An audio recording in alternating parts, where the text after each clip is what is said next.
जैन साथियों, चलिए आज बायोलॉजी का एक महत्वपूर्ण चैप्टर कोशिका यानी सेल कोशिका से संबंधित महत्वपूर्ण प्रश्न को हल करते हैं। ये सभी क्वेश्चन आपका बिहार दरोगा, बिहार एसआई यानी और आपका बिहार एसएससी और बिहार पुलिस और बीपीएससी शिक्षक भर्ती, ये सभी के लिए आपका महत्वपूर्ण होने वाला है। तो चलिए हम इस वीडियो को स्टार्ट करते हैं। इस वीडियो को आपको जरूर देखना चाहिए क्योंकि आपका ये बायोलॉजी का सबसे महत्वपूर्ण चैप्टर है। तो चलिए हम स्टार्ट करते हैं। क्वेश्चन फर्स्ट है, क्वेश्चन है कि निम्नलिखित कथनों पर विचार कीजिए। कथन 1 है कि कोशिका सजीवों की रचनात्मक एवं क्रियात्मक इकाई है, बिल्कुल सही है। 2 है कि कोशिका के अभाव में सजीव के शरीर का निर्माण संभव नहीं है, ये भी सही है कि कोशिका के अभाव में सजीव का निर्माण नहीं हो सकते हैं, सजीव के शरीर का निर्माण नहीं हो सकते हैं। तो आपका 1 और 2 दोनों सही है, तो ऑप्शन क्या होगा, सी होगा, 1 और 2 दोनों। ठीक, नेक्स्ट आपका क्वेश्चन सेकेंड है। क्वेश्चन सेकेंड है, क्वेश्चन कर रहा है कि कोशिका के किस भाग को सम्मिलित रूप से साइटोसोम कहते हैं। किस भाग को सम्मिलित रूप से साइटोसोम कहते हैं? तो कोशिका झिल्ली, कोशिका द्रव्य और कोशिका द्रव्य स्थित कोशिकांग, ये तीनों मिलकर यानी इसको हम क्या बोलते हैं, साइटोसोम कहते हैं। ठीक है, ऑप्शन आपका डी होगा, इनमें से सभी ऑप्शन डी होगा। ठीक, क्वेश्चन का 3 है। क्वेश्चन करा है कि साइटोसोम के अंतर्गत निम्नलिखित में से कौन एक शामिल नहीं है। तो साइटोसोम में केंद्रक नहीं होते हैं, याद रखिए साइटोसोम में केंद्रक नहीं होते हैं। ये तीनों आपका होता है साइटोसोम में, लेकिन केंद्रक नहीं होते हैं, इसको आप याद रखिए। क्वेश्चन का 4 है। क्वेश्चन करा है कि कोशिका द्रव्य में स्थित जीवित रचनाएं जिसमें बढ़ने तथा विभाजन की क्षमता होती है, उसे क्या कहते हैं? तो आपका ऑप्शन 1 हो जाएगा, यानी ऑर्गेनोइड्स। क्या कहते हैं? ऑर्गेनोइड्स कहते हैं। ऑप्शन आपका 1 होगा, सॉरी ए होगा। ठीक, नेक्स्ट होगा क्वेश्चन 5 है। क्वेश्चन है कि निम्नलिखित में से कौन सी कोशिका रचना ऑर्गेनोइड्स नहीं है। कौन सी कोशिका रचना ऑर्गेनोइड्स नहीं है? तो आपका हो जाएगा ऑप्शन 4 रसधानियाँ, ये ऑर्गेनोइड्स नहीं है। क्वेश्चन का 6 है। क्वेश्चन है कि निम्नलिखित में से कौन सही नहीं है। ऑप्शन आपका ए है कि कोशिका का आकार एवं आकृति उनके कार्यों के अनुरूप होती है, बिल्कुल सही है, ये तो आपका सही है। चलिए आगे देखते हैं। ठीक, आपका बी है कि कोशिकाओं की संख्या जीव के शरीर के आकार पर निर्भर करती है, ये भी सही है। आपका सी है कि अलग अलग रचना, अलग अलग कार्य करने वाले कोशिकाएं समूह को उत्तक कहते हैं, ये गलत है, ये आपका गलत है। ठीक है, तो आपका ऑप्शन सी गलत है। ऑप्शन डी है कि कोशिकाएं अलग अलग आकार की होती है, ये आपका सी है। ठीक, तो आपका ऑप्शन सी है जो आपका गलत है, ऑप्शन सी हो जाएगा। नेक्स्ट है क्वेश्चन 7 है। क्वेश्चन आपका है कि तरल मोजाइक मॉडल के संबंध में निम्नलिखित कथनों पर विचार कीजिए। ऑप्शन 1 है कि यह मॉडल कोशिका झिल्ली की संरचना को बताती है, बिल्कुल सही है। 2 है यह मॉडल 1972 में सिंगर और निकोलसन ने प्रस्तुत किया था, ये भी सही है। 3rd है कि इस मॉडल के अनुसार कोशिका झिल्ली की संरचना 2 फॉस्फेलिड अणुओं के परतों के बीच में गोलाकार प्रोटीन रहता है, ये भी आपका सही है। तो 1, 2, 3 तीनों कथन आपका सही है, तो ऑप्शन आपका डी हो जाएगा, ऑप्शन डी हो जाएगा, 1, 2 और 3।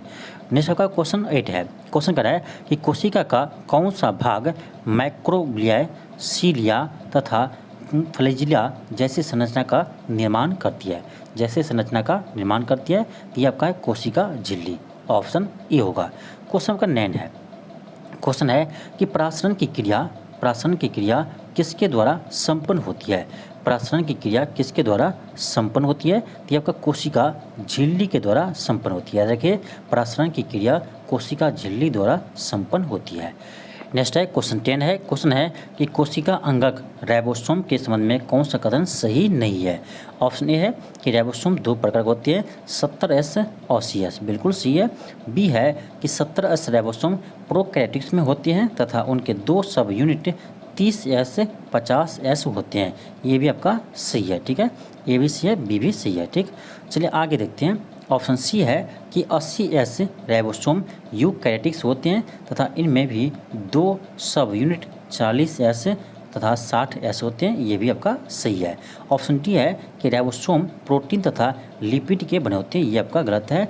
राइबोसोम प्रोटीन तथा RNA के बने होते हैं। ठीक है, प्रोटीन तथा RNA के बने होते हैं, तो ऑप्शन आपका डी हो जाएगा, जो आपका गलत कथन है। ठीक, क्वेश्चन 11 है, क्वेश्चन है कि प्रोकैरियोटिक्स कोशिका में माइटोकॉन्ड्रिया के सदृश कौन सी रचना पाई जाती है जो शोषण तथा यानी कोशिका विभाजन का कार्य करती है? तो ये आपका मीसोसोम पाई जाती है, ऑप्शन ए होगा। क्वेश्चन 12 है, क्वेश्चन कर रहा है कि कोशिका के अंदर ग्लाइकोलिपिड एवं ग्लाइकोप्रोटीन निर्माण का सक्रिय स्थल कौन सी है? तो ये आपका है गोल्जिकाय। कौन सा है? गोल्जिकाय बॉडी है, ऑप्शन सी होगा। ठीक। क्वेश्चन का 13 है, क्वेश्चन 13 है कि निम्नलिखित में से कौन सी कोशिकांग कोशिकीय संरचना कोशिकीय परिवहन तंत्र का निर्माण करती है तथा केंद्रक से कोशिका द्रव्य में आनुवांशिक पदार्थ को ले जाने का पथ बनाती है? तो ये आपका अंतर्द्रव्य जलिका, ऑप्शन आपका डी होगा। इसको ER कहते हैं। क्या कहते हैं? ER कहते हैं। ठीक। नेक्स्ट है क्वेश्चन 14 है, क्वेश्चन है कि निम्नलिखित कथनों पर विचार कीजिए। आपका कथन 1 है कि चिकनी अंतर्द्रव्य जलिका यानी SER प्रोटीन के संश्लेषण तथा स्त्रवण में भाग लेता है। ये आपका गलत है। देखिए ये आपका यानी RER यानी क्षुद्रीय अंतर्द्रव्य जलिका, ये आपका कार्य प्रोटीन और प्रोटीन का संश्लेषण करती है। आपका देखिए ये आपका गलत है। ठीक है, यानी SER नहीं करती है, ये आपका RER करती है। ठीक है, आपका 1 गलत है। 2 है क्षुद्रीय अंतर्द्रव्य जलिका यानी RER लिपिड तथा एस्ट्रॉइड के संश्लेषण में सहायक होते हैं। देखिए ये आपका उल्टा दिया है। देखिए इसका कार्य ये है, इसका कार्य ये है। ठीक है, दोनों कथन आपको उल्टा दिया गया है, तो दोनों कथन गलत है। 1 भी गलत है, 2 भी गलत है। ठीक है, तो ऑप्शन क्या होगा आपका? कौन सा सही है? तो ऑप्शन डी होगा। न तो 1 सही है, न ही 2 सही है। नहीं 1 सही है, नहीं 2 सही है। क्वेश्चन का 15 है, क्वेश्चन कर रहा है कि कोशिका का अचल संपत्ति किसे कहते हैं? कोशिका का अचल संपत्ति किसे कहते हैं? तो न्यूक्लिक एसिड को कोशिका का अचल संपत्ति कहते हैं। ठीक। क्वेश्चन का 16 है, क्वेश्चन 16 है कि निम्नलिखित कथनों पर विचार कीजिए। निम्नलिखित कथनों पर विचार कीजिए। आपका 1 है कि माइटोकॉन्ड्रिया कोशिका में पाए जाने वाले सबसे बड़े अंगक होते हैं। माइटोकॉन्ड्रिया कोशिका में पाए जाने वाले सबसे बड़े अंगक होते हैं, बिल्कुल सही है। ठीक। सेकेंड है कि हरित लवक को कोशिका का रसोई घर कहा जाता है। ये भी सही है, ये भी सही है क्योंकि हरित लवक में यानी भोजन बनता है। ये भी आपका सही है। 3 है कि गोल्जिकाई को कोशिकाओं के अणुओं का ट्रैफिक कंट्रोल कहा जाता है। ट्रैफिक कंट्रोल कहा जाता है, तो ये भी आपका सही है। ये भी आपका सही है। तो क्या होगा आपका? ऑप्शन डी हो जाएगा। 1, 2, 3 तीनों कथन आपका सही है, ऑप्शन डी हो जाएगा। क्वेश्चन का 17 है, क्वेश्चन आपका है कि निम्नलिखित कथनों पर विचार कीजिए। ऑप्शन 1 है कि DNA को आनुवांशिक पदार्थ कहा जाता है। DNA को आनुवांशिक पदार्थ कहा जाता है, बिल्कुल सही है। ठीक। 2 है कि जीन को आनुवांशिक इकाई कहा जाता है, ये भी सही है। तो 1 और 2 दोनों कथन आपका सही है। 1 और 2 दोनों सही है, तो ऑप्शन क्या होगा? सी होगा, 1 तथा 2।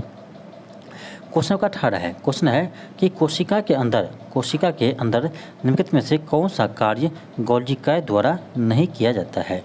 गोल्जिकाय द्वारा नहीं किया जाता है। ध्यान रखिए, आपका हो जाएगा ऑप्शन आपका डी हो जाएगा। अंतःकोशिकीय पाचन गोल्जिकाय द्वारा नहीं होता है। ठीक, ऑप्शन आपका डी हो जाएगा। ये कार्य किसका है? तो अंतःकोशिकीय पाचन ये लाइसोसोम का कार्य है। ये कार्य लाइसोसोम का है, तो लाइसोसोम ये कार्य करते हैं। नेक्स्ट आपका क्वेश्चन 19 है, क्वेश्चन 19 है, क्वेश्चन करा है कि निम्नलिखित में से कौन सा विकल्प सही नहीं है? कौन सा विकल्प सही नहीं है? ऑप्शन ए है कि कोशिका का पावरहाउस माइटोकॉन्ड्रिया कहते हैं, बिल्कुल सही है। आपका बी है सबसे बड़ा अंगक लवक, ये भी सही है। ठीक। सी है आत्महत्या की थैली लाइसोसोम, ये भी आपका सही है। आत्महत्या की थैली लाइसोसोम को कहते हैं, ये भी सही है। डी है कि पायलट कण यानी ये आपका गलत है। ऑप्शन का डी गलत है। पायलट कण कहते हैं राइबोसोम को। किसको कहते हैं? राइबोसोम को कहते हैं। ठीक है, ऑप्शन डी हो जाएगा। नेक्स्ट आपका क्वेश्चन 20 है, क्वेश्चन है कि निम्नलिखित में से कौन सा अर्ध स्वायत्त कोशिकांग है? अर्ध स्वायत्त कोशिकांग है। ठीक, कौन सा अर्ध स्वायत्त कोशिकांग है? तो ये आपका हरित लवक और माइटोकॉन्ड्रिया दोनों है, तो ऑप्शन सी होगा। ए एंड बी दोनों। नेक्स्ट आपका क्वेश्चन आपका 21 है, क्वेश्चन 21 है, क्वेश्चन है कि प्रोकैरियोटिक्स कोशिकाओं में किस कोशिकांग का अभाव होता है? प्रोकैरियोटिक कोशिका में किस कोशिकांग का अभाव होता है? देखिए आपका इसमें किसका अभाव होता है? तो इन्हें इसमें आपका गोल्गी कैविटी नहीं होता है, माइटोकॉन्ड्रिया भी नहीं होता है, और आपका अंतर्द्रव्य जलिका ये भी नहीं होता है, और आपका हरित लवक भी नहीं होता है, डीएनए होता है। ठीक है, इसमें डीएनए होता है। तो आपका हो जाएगा ऑप्शन क्या होगा? 1 2 3 4, और ऑप्शन बी होगा 1 2 3 4। ठीक, नेक्स्ट होगा क्वेश्चन 22 है। क्वेश्चन 22 है कि निम्नलिखित में से कौन सी रचनाएं पादप कोशिका में पाए जाते हैं परंतु जंतु कोशिका में नहीं? कौन सी कोशिका जो पादप में पाए जाते हैं परंतु जंतु कोशिका में नहीं? तो ये आपका है कोशिका भित्ति और लवक और बड़ी ऋतिका, यानी आपका ए बी सी तीनों आपका सही है। तो ऑप्शन क्या होगा? डी होगा इनमें से सभी। ऑप्शन डी होगा इनमें से सभी। क्वेश्चन 23 है। क्वेश्चन कह रहा है कि निम्नलिखित में से कौन सी रचना जंतु कोशिका में पाए जाते हैं? जंतु कोशिका में पाए जाते हैं परंतु पौधे की कोशिका में नहीं। जंतु कोशिका में पाए जाते हैं परंतु पौधों की कोशिका में नहीं। ये आपका सेंट्रोसोम है। सेंट्रोसोम जंतु कोशिका में पाए जाते हैं, लेकिन ये आपका यानी पादप कोशिका में नहीं पाए जाते हैं। ठीक, नेक्स्ट होगा क्वेश्चन 24 है। क्वेश्चन आपका है कि कशिका सिद्धांत, सॉरी आपका यहाँ थोड़ा मिस्टेक है, कशिका नहीं होगा कोशिका होगा। ठीक है, यहाँ आपका मिस्टेक है, कोशिका होगा। तो कोशिका सिद्धांत किसने प्रस्तुत किया था? तो आपको पता होगा कि कोशिका सिद्धांत स्लाइडेन एंड स्वान ने प्रस्तुत किया था। ठीक, ऑप्शन ए होगा।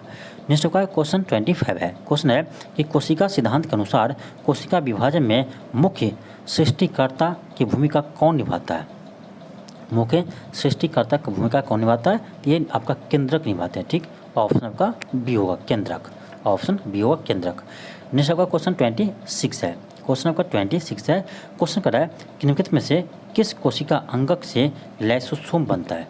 किस कोशिका अंगक से लाइसोसोम बनता है? ठीक, तो आपका जगह ऑप्शन ए गोल्गी बॉडी से लाइसोसोम बनता है। ठीक, ऑप्शन ए होगा। क्वेश्चन 27 है। क्वेश्चन कर रहा है कि निम्नलिखित में से कौन सा कोशिका अंगक अपने डीएनए में उपस्थित जीन को सम्मिलित करते हुए इसके स्वयं के प्रोटीन का संश्लेषण करता है? प्रोटीन का संश्लेषण करता है। ये आपका है माइटोकॉन्ड्रिया और लवक। माइटोकॉन्ड्रिया और लवक। ऑप्शन क्या होगा? सी होगा, ए एंड बी दोनों। नेक्स्ट होगा क्वेश्चन 28 है। क्वेश्चन क्या होगा? क्वेश्चन है कि निम्नलिखित कथनों पर विचार कीजिए। ऑप्शन 1 है कि ऐसी कोशिका जिसमें केंद्रक झिल्ली नहीं होती है एवं वास्तविक केंद्रक नहीं होता है को प्रोकैरियोटिक्स का कोशिका कहते हैं। बिल्कुल सही है। देखिए आपका जो प्रोकैरियोटिक्स कोशिका होता है ये आपका यानी अविकसित कोशिका होता है। ठीक है, अविकसित कोशिका होता है। 2 है कि वैसे कोशिका जिसमें केंद्रक पूर्ण रूप से विकसित तथा झिल्ली से घिरा होता है को यूकैरियोटिक्स कहते हैं। बिल्कुल सही है आपका 1 और 2 आपका दोनों सही है। ऑप्शन सी होगा 1 और 2 दोनों। क्वेश्चन 29 है। क्वेश्चन 29 है कि निम्नलिखित में से कौन सा कोशिका अंगक अपने आकृति को तुरंत परिस्थिति के अनुसार बदल सकता है? ये आपका है माइटोकॉन्ड्रिया। क्या है? ये आपका माइटोकॉन्ड्रिया है। माइटोकॉन्ड्रिया यानी परिस्थिति के अनुसार अपने आकार बदल सकते हैं। ठीक, क्वेश्चन का 30 है। क्वेश्चन 30 है कि मनुष्य के शरीर में तंत्रिका कोशिका है, सबसे बड़ी कोशिका है। तंत्रिका कोशिका सबसे बड़ी कोशिका है। क्वेश्चन 31 है। क्वेश्चन कह रहा है कि एक पारूपिक कोशिका के अंतर्गत है। एक पारूपिक कोशिका के अंतर्गत है। क्या होगा आपका? ऑप्शन डी हुआ सेंट्रोसोम एवं केंद्रक।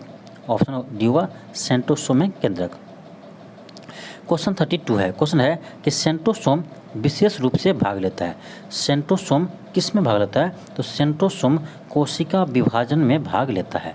सेंट्रोसोम कोशिका विभाजन में भाग लेता है। ऑप्शन सी होगा। क्वेश्चन 33 है। क्वेश्चन है कि कोशिका यांत्रिक सहायता पाता है। कोशिका यांत्रिक सहायता पाता है किससे? तो यांत्रिक सहायता तो क्या हो जाएगा आपका? ऑप्शन डी हो जाएगा अंतर्द्रव्य जलिका यानी ईआर। नेक्स्ट का क्वेश्चन 34 है। क्वेश्चन कह रहा है कि 70S राइबोसोम पाया जाता है। तो आपको पता होगा कि 70S राइबोसोम यानी प्रोकैरियोटिक्स कोशिका में पाए जाते हैं। तो आपका हो जाएगा ऑप्शन आपका बी होगा, ऑप्शन बी होगा। नेक्स्ट आपका क्वेश्चन आपका है क्वेश्चन 35 है। क्वेश्चन 35 है, क्वेश्चन कर आपका कि रंगीन लवक को कहा जाता है। रंगीन लवक को क्या कहा जाता है, तो हम उसे यानी क्रोमोप्लास्ट कहते हैं। क्या कहते हैं, क्रोमोप्लास्ट कहते हैं। रंगीन लवक को क्या कहते हैं, क्रोमोप्लास्ट कहते हैं। ठीक है, हरित लवक को क्लोरोप्लास्ट कहते हैं। याद देखिए, हरित लवक को क्लोरोप्लास्ट कहते हैं। क्वेश्चन 36 है, क्वेश्चन कर आपका कि ग्रेनम पाया जाता है। ग्रेनम पाया जाता है, तो ग्रेनम क्लोरोप्लास्ट में पाया जाता है। ठीक है, ऑप्शन बी होगा। क्वेश्चन 37 है, क्वेश्चन है कि प्लाज्मा झिल्ली को बनाता है। प्लाज्मा झिल्ली को बनाते हैं, प्लाज्मा झिल्ली किससे बनता है। ठीक है, प्लाज्मा झिल्ली किससे बनता है, तो ये आपका यानी लिपोप्रोटीन से बनता है। किससे, लिपोप्रोटीन यानी लिपोप्रोटीन से बनता है। ठीक है, नेक्स्ट आपका क्वेश्चन 38 है, क्वेश्चन है कि प्रोटीन संश्लेषण से संबंधित है, तो प्रोटीन संश्लेषण राइबोसोम होते हैं। ठीक है, ऑप्शन आपका बी होगा। प्रोटीन संश्लेषण कार्य राइबोसोम का है, ऑप्शन आपका बी होगा। ठीक, क्वेश्चन का 39 है, क्वेश्चन है कि क्वेश्चन 39 है कि क्रोमोसोम के अंतिम सिरा को कहा जाता है। क्रोमोसोम के अंतिम सिरा को क्या कहा जाता है, तो उसे हम टीलोमेयर कहते हैं। क्या कहते हैं, टीलोमेयर कहते हैं, ऑप्शन सी होगा। क्वेश्चन आपका 40 है, क्वेश्चन है कि केंद्रक झिल्ली एवं माइटोकॉन्ड्रिया नहीं होता है। किस में केंद्रक झिल्ली और माइटोकॉन्ड्रिया नहीं होता है, तो बैक्टीरियो में, ऑप्शन सी होगा। क्वेश्चन 41 है, क्वेश्चन है कि अंतर्द्रव्य जलिका केंद्र है। अंतर्द्रव्य जलिका किसका केंद्र है, ये प्रोटीन संश्लेषण का केंद्र है। किसका, प्रोटीन संश्लेषण का केंद्र है। ठीक, ऑप्शन डी होगा। क्वेश्चन 42 है, क्वेश्चन है कि निम्नलिखित किसकी अनुपस्थिति में से पादप कोशिका जंतु कोशिका से भिन्न होता है। यानी किसके अनुपस्थिति के कारण पादप कोशिका जंतु कोशिका से भिन्न होते हैं, तो सेंट्रोल देखिए, सेंट्रोल, ऑप्शन क्या होगा, सी होगा, सेंट्रियोल। ठीक, ऑप्शन सी होगा। नेक्स्ट है क्वेश्चन 43 है, क्वेश्चन है लाइसोसोम में जमा होता है, तो पाचक एंजाइम जमा होता है। लाइसोसोम में पाचक एंजाइम जमा होता है। क्वेश्चन 44 है, क्वेश्चन है कि माइटोकॉन्ड्रिया का दीवार बना होता है। माइटोकॉन्ड्रिया का दीवार किससे बना होता है, तो लिपोप्रोटीन से बना होता है। लिपोप्रोटीन से बना होता है। क्वेश्चन 45 है, क्वेश्चन है कि माइटोकॉन्ड्रिया संबंध है। माइटोकॉन्ड्रिया संबंध है, तो माइटोकॉन्ड्रिया एटीपी के निर्माण करते हैं, ऑप्शन बी होगा। एटीपी के निर्माण करते हैं, ऑप्शन बी होगा। क्वेश्चन 46 है, क्वेश्चन है कि पॉलीसोम है। पॉलीसोम है, तो आपका जो option C ribosome plus mRNA, ribosome plus mRNA को पॉलीसोम कहते हैं। ठीक, नेक्स्ट है क्वेश्चन 47 है, क्वेश्चन है कि जीवित कोशिका के भीतर ऊर्जा स्रोत है, तो ये आपका माइटोकॉन्ड्रिया है। माइटोकॉन्ड्रिया है, ऑप्शन आपका ए होगा। ठीक, क्वेश्चन 48 है, क्वेश्चन 48 है कि तरल मोजाइक मॉडल मत को प्रस्तुत किया। तरल मोजाइक मॉडल को किसने प्रस्तुत किया था, ये सिंगर एवं निकोलसन ने इसे प्रस्तुत किया था। ऑप्शन आपका क्या होगा, ए होगा। नेक्स्ट आपका क्वेश्चन 49 है, क्वेश्चन 49 है ये कोशिका भित्ति पाई जाती है। कोशिका भित्ति किस में पाई जाती है, ये आपका पादप कोशिका में पाई जाती है। कोशिका भित्ति पादप कोशिका में पाई जाती है, जो सेलुलोज की बनी होती है। क्वेश्चन 50 है, क्वेश्चन है कि अवर्णील बग का मुख्य कार्य क्या है। इसका कार्य होता है खाद्य पदार्थ का संचयन करना। खाद्य पदार्थ का संचयन करना, ऑप्शन बी होगा। ये था आपका यानी कोशिका, ध्यान दीजिए कोशिका चैप्टर का ये आपका 50% था, तो इसमें आपका लगभग अभी आपका यानी 100% और भी है। ठीक है, 100% और भी है। तो इसी तरह आपका 2 वीडियो में कोशिका से संबंधित सभी प्रश्न को हल कर देंगे। तो इसी तरह से आपको हम बायोलॉजी का जितने भी आपका महत्वपूर्ण चैप्टर है उसको हम सभी इंपॉर्टेंट क्वेश्चन को हल कर देंगे, जिससे आपको यानी बिहार दुर्गा के एग्जाम में आपको हेल्पफुल हो सके। तो चलिए आज के लिए इतना ही, थैंक यू, धन्यवाद। आप लोग बताइएगा कि आपको ये वीडियो कैसे लगा। ठीक है, यदि आपको अच्छा लगा हो तो चैनल को सब्सक्राइब कर लीजिएगा और इस वीडियो को अधिक से अधिक शेयर कीजिएगा।